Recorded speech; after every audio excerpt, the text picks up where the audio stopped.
extra care. Nandito na naman yung ating wife na magluluto tayo ngayon ng sweet and sour fish recipe. So, dito nilagyan na natin tong asin at saka black pepper and black pepper and asin lang. At saka nilagyan natin to ng lemon juice. So, dito naman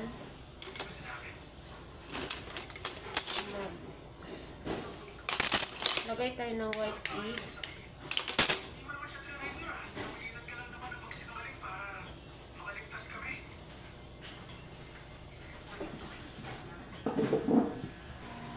Dito mag-add tayo ng 1 tablespoon flour. Ito na yung natin ilagay. Tapos 2 tablespoon sa cornstarch.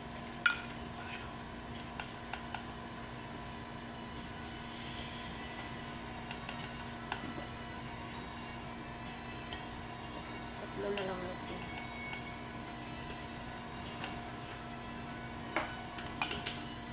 Mag-add din tayo ng flour kasi para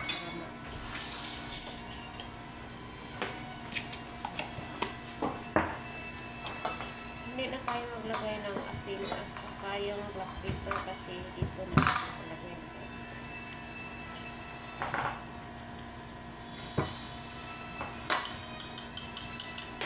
Diretso na lang natin.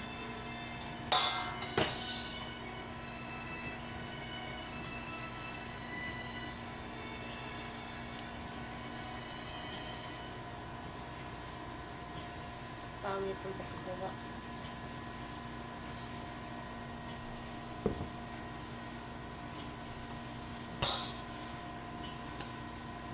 Mix lang natin ng mabuti.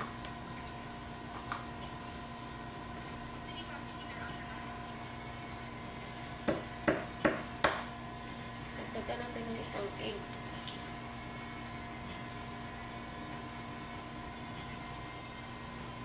White egg.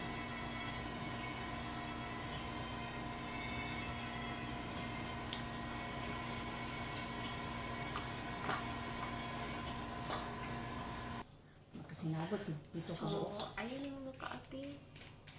Ready na yung isda natin.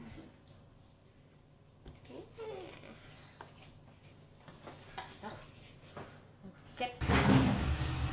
So, dito mga kaati, i-fry na natin ang ating isda. Ito.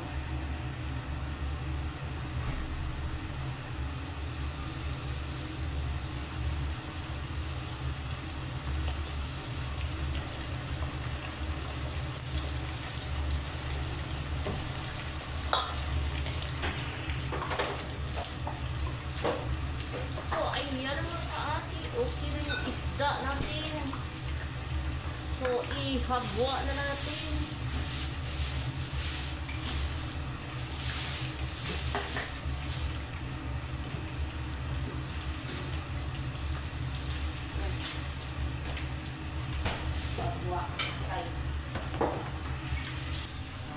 So, mga kaati, habang magluluto pa tayo sa isda, mag-add muna tayo dito ng ketchup.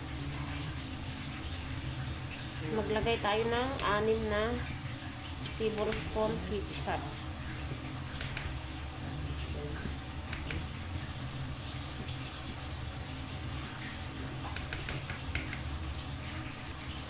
Tapos mag-add tayo ng 4 na tablespoon sa ating sugar.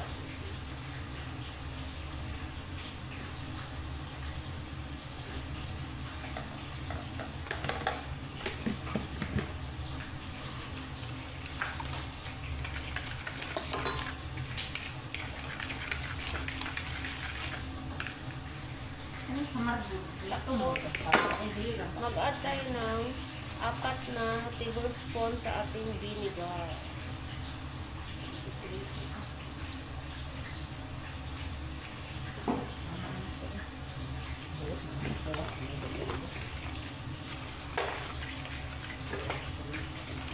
Adjust nyo lang. Tikman nyo na lang kung sakto ba yung ano niya. Kung hindi, siyempre mag-add tayo.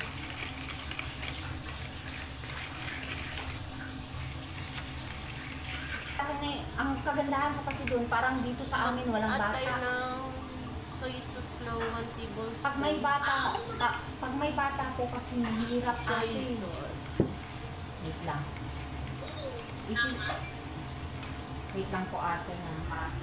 So, ito na mga kaate, magluto na tayo sa ating isda. So, ito yung isda natin at saka umpisahan na natin isahog sa ating sweet and sour.